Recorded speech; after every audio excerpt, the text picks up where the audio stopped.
নমস্কার বন্ধুরা, অনেকদিনকার রান্নার কেরামতি চ্যানেলে আপনাদের সকলকে অনেক অনেক স্বাগত জানাই। আজকে আমি আলু দিয়ে দুর্দান্ত স্বাদের একটা নাস্তা রেসিপি আপনাদের সাথে শেয়ার করব, আলু চাট। আমি কিভাবে বানাচ্ছি পুরো ভিডিওটি দেখার অনুরোধ রইল, আশা রাখছি ভালো লাগবে। আলুর চাট বানানোর জন্য এখানে আমি নতুন ছোট টাইপের আলু নিয়েছি, আর এই টাইপের আলু কিন্তু বাজারে এখন প্রচুর পরিমাণে পাওয়া যাচ্ছে। আপনারা যদি বা বড় আলু দিয়ে এই চাটটা বানান তাহলে আলুটা কেটে ছোট করে নেবেন। আগে থেকে নুন আর হলুদ দিয়ে আলুটা আমি সিদ্ধ করে নিয়েছি, এতে কিন্তু আলুটা কোনো রকম কালো হওয়ার ভাব থাকবে না। আলুর খোসাটা আমি এইভাবে ছাড়িয়ে নেব, আর খোসাটা একদম পুরোপুরি ছাড়িয়ে নিতে হবে এইভাবে। তো দেখুন আলুটা আমি ভালো করে খোসা ছাড়িয়ে নিয়েছি। এবারে এখানে আমি একটা প্লেট রাখবো, প্লেটের উপরে আলুটা রেখে আমি এইভাবে হাত দিয়ে চেপটে দেব। এইভাবে দেখুন, এতে আলুটার কিন্তু ভালো মতো মশলাটা একদম আলুর মধ্যে চলে যাবে। এইভাবে চেপটে নেব এইভাবে। আরও একটা আলুর খোসা আমি ছাড়িয়ে নেব, আর এখানে আমি 3 প্লেটের জন্য আলু চাটটা বানাবো, তার জন্য আলুটা নিয়েছি, আর আপনারা আলুটা কম বেশি করে নেবেন।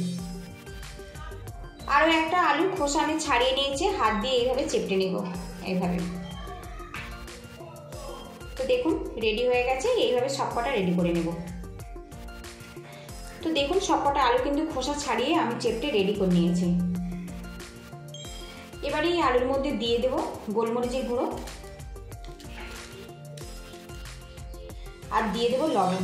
আলু সিদ্ধের সময় এখানে আমি যেহেতু লবণ ব্যবহার করেছিলাম, লবণটা কিন্তু এখানে বুঝে দিতে হবে। গোলমরিচ আর লবণটা ভালো করে আলুর সাথে মিক্স করে নেব এইভাবে। এদিকে আমি একটা পাত্রে অ্যারাউন্ড নিয়েছি। এবারে এখানে যে আলুটা আমি মশলা মাখিয়ে রেখেছিলাম এখানে আমি কোট করে নেব। আপনারা চাইলে কর্নফ্লাওয়ারও ব্যবহার করতে পারেন। তো দেখুন একটা আলু কিন্তু কোট হয়ে গেছে, এটা আমি সাইড করে দেব।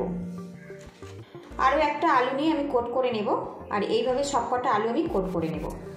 এইভাবে যদি কোট করে নেওয়া যায় তো আলুটা যখন আমরা ভাজবো তখন কিন্তু অনেক বেশি খাস্তা আর মুচমুচে হবে। এদিকে প্যানটা গরম করে নিয়েছি, আর এর মধ্যে 1 চামচ পরিমাণে সাদা তেল দিয়েছি। আর এই আলুটা ফ্রাই করতে কিন্তু খুব বেশি তেলের প্রয়োজন হবে না, তেলটা ভালো করে প্যানের চারিদিকে লাগিয়ে নিতে হবে।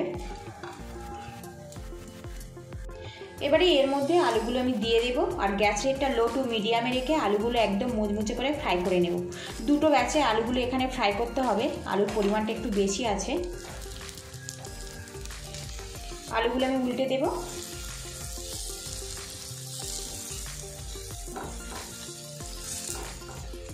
উল্টে পাল্টে এইভাবে ফ্রাই করে নেব। এদিকে একটা বোলের মধ্যে 1/2 কাপ পরিমাণে টক দই নিয়েছি। এখানে কিন্তু যতটা চাট বানাবেন সেই মতো কিন্তু দইটা নিয়ে নিতে হবে। এবারে এর মধ্যে আমি দিয়ে দেবো 1 চামচ পরিমাণে চিনি। টক দইয়ের স্বাদ অনুযায়ী কিন্তু চিনিটা এখানে ব্যবহার করতে হবে। এর মধ্যে দিয়ে দেবো কালো নুন, দিয়ে দেবো 1/2 চামচ পরিমাণে চাট মশলা, দিয়ে দেবো সামান্য পরিমাণে ঝাল লঙ্কার গুঁড়ো। এবারে এর মধ্যে দিয়ে দেবো জিরে, ধনে আর মৌরি একসঙ্গে ভেজে গুঁড়ো করা ভাজা মশলা, দিয়ে দেবো গোলমরিচের গুঁড়ো। এবার এই দইটা ভালো করে ফেটিয়ে নিতে হবে, যাতে দইয়ের মধ্যে কোনো রকম ছিটা ভাব না থাকে।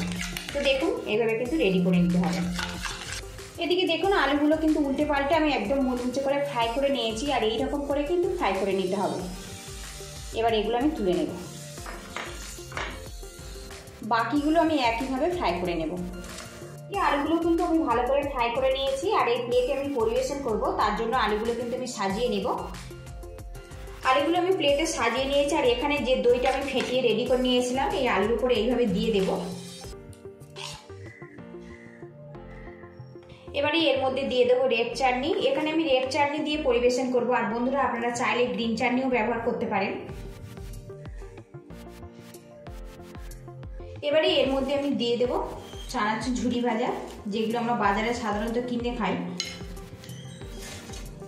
এগুলো দিলে কিন্তু অনেক বেশি স্পাইসি লাগে, খেতে খুবই ভালো লাগে।